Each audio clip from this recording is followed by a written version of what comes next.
Ottoman losses are estimated to be up to 80,000, including up to 30,000 killed or wounded, 25,000 frostbite deaths, 20,000 typhus deaths, and about 7,000 taken prisoner. When Enver Pasha reached Istanbul, he devoted much energy to concealing the reasons for the turn of the 20th century, the Ottoman Empire, a centuries catastrophe. Saw this video. Honestly, videos on the Ottoman Empire, it's like quite entertaining for me. So I was like, shit, let me do my own personal reaction to this. Old multi-ethnic polity with its traditional millet-based governance. Usually was my out of videos step are in the suggestions, new world. but here and there I The do my Balkan own Wars reaction. and Russo-Turkish wars saw the Ottoman European footprint shrink. Unfair treaties hampered industrialization, leading to massive public debt and foreign domination of her policymaking. By 1914, the empire's resources were drained, its economy was in shambles, and its subjects were demoralized, earning it the moniker of Sick Man of Europe. The great powers were set to dismember what was previously known as the Sublime Porte piece by piece. The Ottomans lacked the productive capability or financial means to defend themselves. Thus was the situation facing the Ottomans as they entered the Great War. In this series, we will cover the Ottoman participation in the Great War across all fronts, starting with how the empire entered the war and fought its first major battle at Sarikamish. Do you know why thousands of people on YouTube and Patreon— Oh my gosh, man. Sponsor.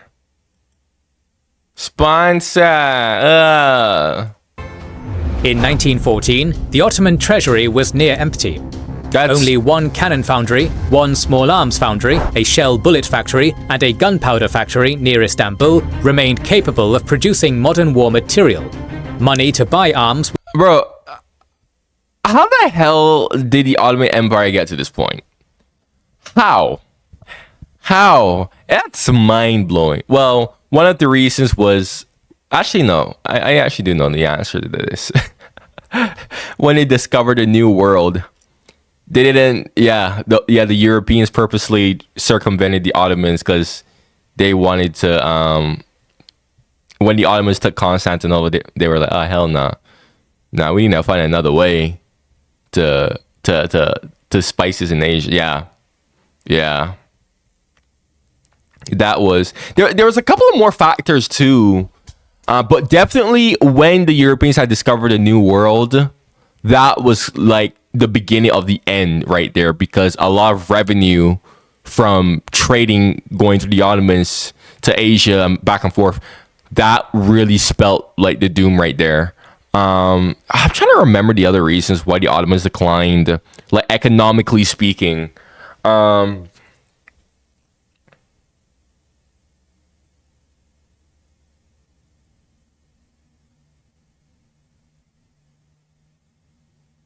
Oh, Janissaries too. The Janissaries also held by the empire. I don't know. You guys can like go remind me in the comments, to be honest. I'm like too lazy to think about that shit right now. Was unavailable. The assassination of Archduke Franz Ferdinand drew Europe into two hostile blocs, dooming the Ottoman Empire. France aimed at Syria, Britain Mesopotamia, Greece the Aegean. Russian trade, 50% of exports, including 90% of grain, was bottlenecked by the Turkish Straits and the Black Sea. After the Young Turk Revolution, tensions between Turks, Armenians and Kurds led Russia in 1913 to back Armenian autonomy in eastern Anatolia, hoping to leverage Armenians to partition the region.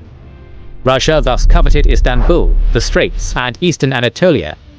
The Ottomans initially sought a British-French alliance, but on August 1st, Britain requisitioned two Ottoman-purchased dreadnoughts, a national humiliation that poisoned the prospects of an Anglo alliance. French diplomats could also not assure protection against Russia, so the Ottomans pivoted to Germany.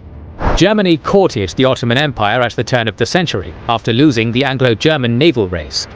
In 1898, Kaiser Wilhelm II pledged lasting friendship, hoping Islam could counter Britain. Germany gained a Berlin-Baghdad railway concession in 1899, and by 1914, most of the Anatolian track was complete, with Syria-Iraq still under construction. In December 1913, Germany sent a military mission to modernize the Porte's First Army under Otto Lehmann von Sanders.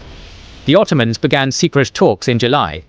Germany, initially reluctant, soon believed the Ottomans could open a new front against Russia, divert Polish and Galician forces, and cut Caspian oil access.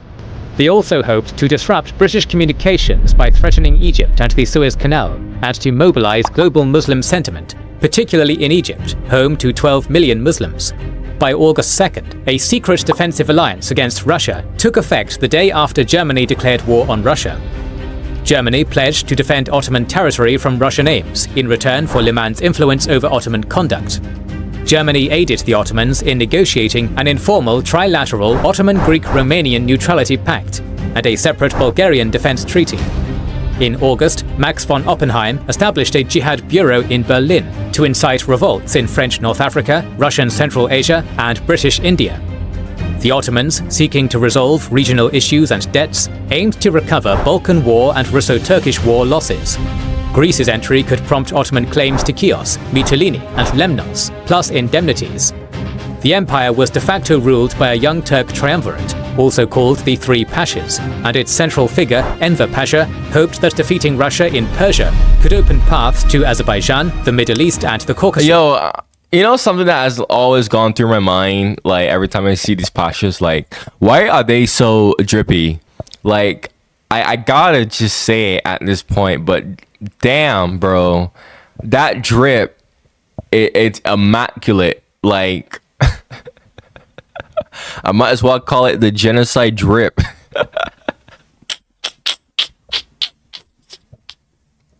But nah, bro, like these pashas, bro, like that style, bro. I love it. I love it, bro. It's too immaculate for me. To establish Turkic states. On the eve of the signing with Germany, Enver called for general mobilization. On August 3rd, the Ottomans closed the straits and mined them, halving trade and trapping Russian grain in the Black Sea. The aim was to stay neutral until the Central Powers wore down the Entente, but Germany demanded action. By mid-September, German patience wore thin. Military aid was delayed until the Ottomans opened a new front against Russia. With money short, in mid-October... Yeah, he had the... Germany, you see, here's the deal, right? I see two sides of this. On the one hand, it's like if the Ottomans stayed neutral, the Entente was worn down, by the time they join, that could have been like nail in the coffin right there. They could have been like the final blow that really knocks them out, right? But because it's like, but on the other hand, it's like, yes. However, if the Entente knows that, okay, the Ottomans are about to join the war, they're very pro-German, we need to prepare for this shit. Yeah, that could be, it's like the Ottomans would have more time to prepare, but the Entente would also have more time to prepare. However, I'm also looking at it like the Entente would still be forced to divert troops that were vital in fighting the Central Powers in a scenario that a possible Ottoman attack could happen. So the Ottomans just literally existing as a neutral country would still have been beneficial for the Central Powers. Germany pressuring the Ottomans to join may have been the wrong call, to be honest. Doing that too early may have been the wrong call. Enver Pasha offered an immediate naval attack on Russia in exchange for funds, plus plans to strike Egypt and to declare jihad. Germany accepted, loaning 2 million Turkish pounds in gold on the 10th, with the promise of 3 million more over 8 months. In early August, the German SMS Goeben and Breslau were stuck in the Mediterranean, shadowed by the British Mediterranean Fleet based at Malta. The Germans sought safe passage from the Ottomans, an act that would interfere with Russia's main shipping route on the Dardanelles. To get around the difficulty, Germany agreed to gift the ships to the Ottoman Navy. On October 27th, the Ottoman Black Sea Fleet sortied to raid Odessa, Sevastopol, Feodosia, Yalta, and Novorossiysk. At 0300 on the 29th at Odessa, the Muavenet and Gaireti Vatania torpedoed Donetsk, sinking it as they shelled merchant vessels, shore installations, oil tanks, and a sugar refinery. At 6:30 a.m., Yavuz bombarded Sevastopol, while also engaging with the Georgi Popadonosets before departing. Meanwhile, Hamadir bombarded Feodosia and Yalta, damaging their ports and granaries. Then at 10:50, Berkistadvet and Midili bombarded Novorossiysk, sinking several Russian grain cargo ships and destroying 50 oil tanks. This prompted Russia to declare war on November 2nd, followed by Britain and France on the 5th, and then the Ottomans reciprocated against all three on the 11th. On November 14th, Sultan Mehmed V proclaimed jihad against all enemies of the Ottoman Empire. The majority of the world's 240 million Muslims in 1914 lived under colonial rule, nearly all subjects of an Entente power. The Ottomans— oh shit. So, that jihad. Oh wow, okay. had a vast 7,500-mile border and coastline along the Black Sea, Persian Gulf, Red Sea and Mediterranean, creating many avenues of attack for enemies. Russia opened the action, led by General Georgy Bergmann, with the 1st Caucasus Army Corps crossing the border on November 2nd. They killed, captured or routed Ottoman frontier guards and took Koprikoy on the 5th. In response, Ottoman Third Army commander General Hasan Esed Pasha sent the 2nd Cavalry Division to the Aras River on the night of November 6th. On November 7th, 2 divisions of the Turkish 11th Corps moved from Hasankale, but 1 regiment retreated after regimental forces were attacked near Bedicheva. Pasha reorganized and ordered the 11th Corps to assault the Russian lines on November 8th, driving the Russians from their forward trenches. The Turks— Whoa! Oh my gosh! The Ottoman army actually being effective in World War I? What? This is a dream!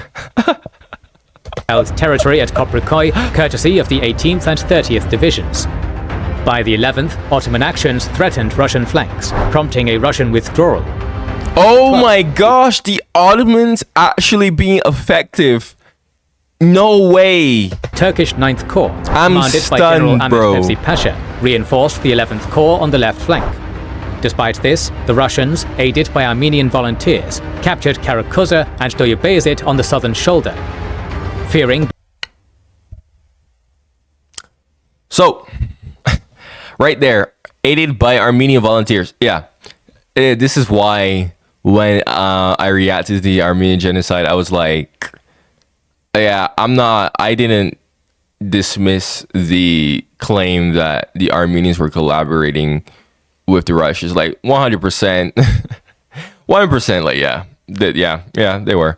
Like, that's like saying the sky is blue. Okay, anyone who says not, no, you're just spouting rubbish. But like I said, the way how the Ottomans, or I should really and truly say, the way how the Pashas went about it, because they're the ones who are responsible for it. Yes. No, I don't know if Ottoman soldiers were aware of the details on what was going on.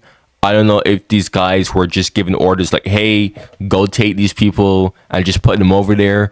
Don't worry about what's going to happen to them. I don't really know that part, but I'm like, okay, the 3 Pashas, they're aware of everything, so I blame them for all this shit. I don't really blame nobody else, okay? Like I said, the right idea of quarantining the Armenians, yeah, definitely had the right idea, went about it the wrong way, okay? And plus, the Pashas, even though it's true that the Pashas, like the Armenians were indeed like definitely helping the Russians 100%.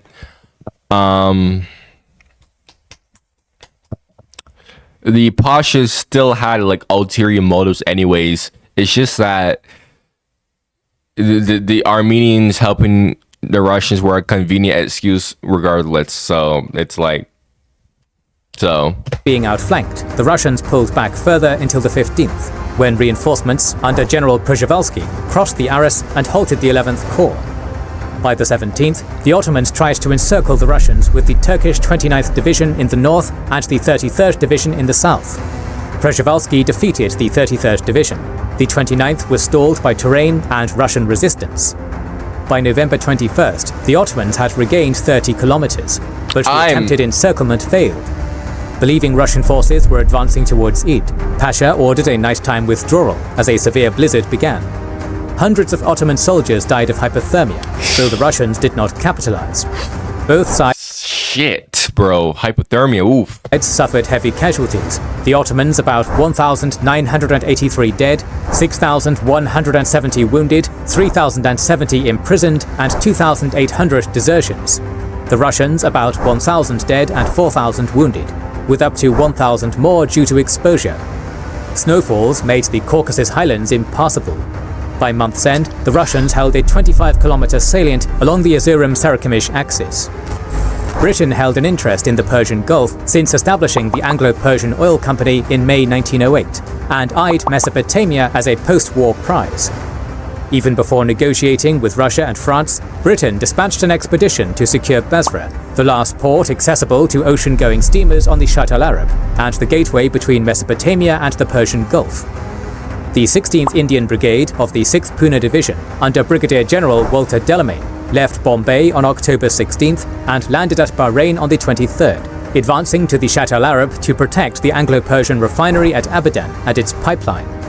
Delamain sought support from Britain's Arab allies, the leader of Abadan, Sheikh Khazal, Kuwait's ruler, Sheikh Mubarak al-Sabah, and Ibn Saud in eastern Arabia. On November 3rd, Britain formalized Kuwait's independence and protection. Mubarak pledged to expel the Ottomans. On the 6th, HMS Odin bombarded Ottoman batteries on the Fao Peninsula, including the old fortress at Fao. Delamain disembarked 500 men to secure the telegraph line from Fao to India. The Ottoman garrison abandoned the fort after their commander died. Delamain left a company to defend the telegraph station, while his brigade moved to secure Abadan, awaiting reinforcements. On the 11th, the Ottomans mounted a failed counterattack as they dug in at Saihan. On the 14th, Lieutenant General Sir Arthur Barrett arrived with the rest of the 6th Pune Division. On the 15th, Barrett led an assault against 4,500 Ottoman troops dug in near a mud-walled fort. The Ottomans were driven off with 160 casualties. On the 17th, the British attacked again at Saihan, routing Turkish trenches and the fort. The British suffered 500 casualties, the Ottomans 1,500. After these defeats, the Ottomans abandoned Basra on the 21st, triggering looting by the locals. HMS Spiegel and Odin then moved to Basra, securing the city by the 23rd. With Basra secured, Britain effectively drove the Ottomans from the head of the Persian Gulf. When war was declared, the Ottomans planned with Arab tribes to seize Aden, Britain's key route to the Suez Canal via Bab al-Mandab. Ottoman forces concentrated at Sheikh Said, a Red Sea entrance fort, noted by British intelligence. On November 2nd, Britain dispatched the 29th Indian Brigade and 23rd Sikh Pioneers, led by Brigadier Sikhs, not the Sikhs. Not the Sikhs, bro. Those are the last people you want to go up against. Not the General Sikhs, Sir Herbert bro. von Cox, Oh. then en route from India to Suez to seize Sheikh Said. On the 10th, HMS Duke of Edinburgh bombarded the positions, while troops landed. The 500-strong Ottoman garrison abandoned the fort as British Indian forces secured Sheikh Said. Casualties were 5 British Indian deaths and 11 wounded. Batteries and fortifications were demolished before the force moved on to Egypt. After Bergmann's indecisive offensive, the Ottoman Third Army was reinforced with the 10th Corps. The Ottoman force totaled about 118,000 men, with 218 artillery pieces and 73 machine guns. The Russian Sarikamish detachment counted roughly 78,000 troops, with 256 artillery pieces. The Russians were equipped for a winter campaign with an organized medical system, while Ottoman troops avoided hospitals, believing they had better odds in the field. Enver Pasha planned a 3-corps envelopment, aided by the Stanger Bay unit, led by Lieutenant Colonel Christian August Stanger, to seize Ardahan and sever the Sarikamish-Kars railway. The 11th Corps would frontal pin the Russians across the Parsin Valley. The 9th and 10th Corps would attack the Russian right flank and rear near Sarikamish, storm Oltu, cross the Allahu Ekber mountains and cut the railway. The 9th Corps would then seize Badis and help trap the Russians. Hassan Izzet Pasha refused to start a winter campaign without proper winter materiel and resigned, forcing Enver Pasha to take personal command on December 19th. The offensive... Yeah, why the hell would you do a campaign in the... What the heck, bro? Oh, God. Oh God, bro, give that man his job again, cause he had the right idea, bro. Began on December 22nd. The 30th and 32nd Divisions Like- attacked Kalabueza west of Oltu. The 31st Division moved towards Id. At Kalabueza, they faced Istomin's brigade. Kalabueza and Id fell the next day. Istomin withdrew, and about 1,000 Russians were captured. Colonel Hafiz Haki then advanced towards the Sarikamish-Kars railway. The Russian 39th Division counterattacked, capturing many Turkish prisoners. The Turkish 9th Corps advanced through snowdrifts towards Sarikamish, lacking tents, winter clothing, or firewood. Thousands died of exposure. Budis fell on the 24th, prompting Myshlayevsky to adopt a defensive posture. Pursuing Istomin, by the 25th, the 10th Corps reached the northern slopes of the Allahu Ekber mountains. Haki left a regiment to hold Istomin's brigade, and pushed into the mountains to link up with the 9th Corps. A third of the corps died of exposure, dropping to about 3,200 men, but Haki pressed on towards Sarikamish. Golly, 1/3 died from freaking high temperatures. The Sarikamish garrison grew to about 4,000, consisting of 1,500 soldiers, 1,000 railway workers, 1,000 militia, plus volunteers. They faced around 6,000 survivors of the Turkish 9th Corps and 3,200 from the Turkish 10th Corps. On the 26th, the 29th Turkish Division, with 4 battalions of the 17th Turkish Division, attacked deep into the evening. 5 Turkestan battalions, under General Nikolai Yudenich, attacked Badis, defeating the 82nd Regiment of the 28th Turkish Division with a bayonet charge. Abdülkerim Bey of the 32nd Division diverted his Sarikamish advance to counter them. On the night of the 26th, Sarikamish received reinforcements, the 80th Kabadinsky and Zaporizhsky Cossack regiments, increasing the garrison to 10,000. The Ottomans also brought in the 83rd and 84th Regiments of the Turkish 28th Division, but desertions left them with under 5,000 men by the 27th. Enver Pasha pressed the attack despite casualties, as the 29th Turkish Division seized Upper Sarikamish by midday, only to be encircled by Colonel Bukratov's counterattack. Haki sent a cavalry regiment to hold Selim Station, destroying part of the Sarikamish-Kars railway. Meanwhile, Stanger Bey overwhelmed 3 battalions of the 3rd Plastun Brigade to seize Ardahan, severing the Russian retreat to Kars. On the 28th, Myshlayevsky, shaken by Ardahan's fall, left Michingerd for Tbilisi, leaving Yudenich in command of the 2nd Turkestan Corps and the 1st Caucasian Corps. At the same time, the 155th Kabinsky Regiment and the 1st Plastun Brigade, led by General Przhevalsky, advanced. The Russian garrison grew to 14,000, with 34 artillery pieces and many machine guns. By the 29th, the 30th and 31st Turkish divisions took over the main assault, as 600 men of the 93rd Regiment briefly entered Sarikamish, only to be tossed back. After a 3-day siege, the 300 surviving Turkish troops trapped in Upper Sarikamish surrendered. On the 30th, out of the 7,000 men that made up the 32nd Turkish Division and 82nd Turkish Regiment, only 500 remained after desertions and frostbite. On the 31st, Enver Pasha ordered a general attack by the 10th Corps, but it failed. By January 1st... You know, this is so surprising to me because the Turks are having a lot of success. A lot of success early on. I imagine that the freaking... what I always heard was the Turks just got curb stomped in the Caucasus in World War I, but this early success is surprising to me. Like, I'm astonished. First, the Turkish 9th Corps was reduced to 900 men after frostbite. Chief of Staff of the Turkish 9th Corps, Sheriff Ilden, convinced Enver Pasha to employ the Turkish 11th Corps to extract the Turkish 9th and 10th Corps. Meanwhile, Colonel Bukratov, supported by 6 battalions from Przhevalsky, captured the Badis Pass on January 2nd. On December 31st, Yudenich ordered Bergmann to move on Sarikamish for a decisive encirclement. 13 battalions and 14 Cossack sutniers surrounded the Turkish 9th and 10th Corps, totaling about 3,000 troops. By January 3rd, the Turkish 9th Corps numbered 104 soldiers and 106 officers, the Turkish 10th Corps about 1,000. Enver consolidated the two into Haki Pasha's left flank army. Meanwhile, Sarikamish was overwhelmed by over 12,000 Russian sick and wounded, and about 3,000 Turkish prisoners. Bergmann began evacuating the wounded to Kars, a move Haki mistook for a Russian withdrawal. On the 4th, the Russians launched a general offensive, forcing the Turkish 9th Corps to surrender. The 10th Corps, reinforced to about 1,800, held its position. Haki withdrew the corps at night. By the 6th, about 2,500 survivors from the 30th and 31st Divisions reached Badis. Enver ordered a counterattack by the 32nd Division and the 11th Corps, but a severe blizzard delayed it until the 5th.